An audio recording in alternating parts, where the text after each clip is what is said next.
And, predatory sexual behavior is part of their evolved nature too.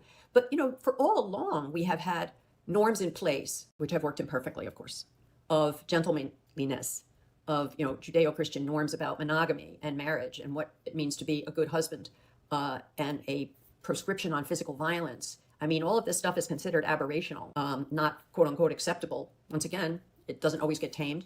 The Me Too movement is in part a result of that. I think the Me Too movement has gone overboard in disruptive ways. If you will read this interesting 3-part article in the Wall Street Journal a week or so ago about this law professor named Josh Wright, who was the darling of Silicon Valley because he would do their bidding and argue their points of view about antitrust, but he had a wife with 3 kids and was balancing 3 or 4 mistresses, mostly his students and ex-students. Okay, and I read this article with skepticism because some of these students and ex-students carried on affairs with him for years. And then when they're spurned, they turn around and accuse him of predation. They didn't feel like they could leave him because he had influence. Well, that's like generic.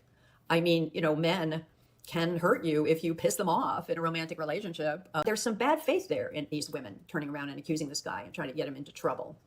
So there's a spectrum here of our modern response to men's cattishness and bad behavior, which I think requires some nuanced distinctions.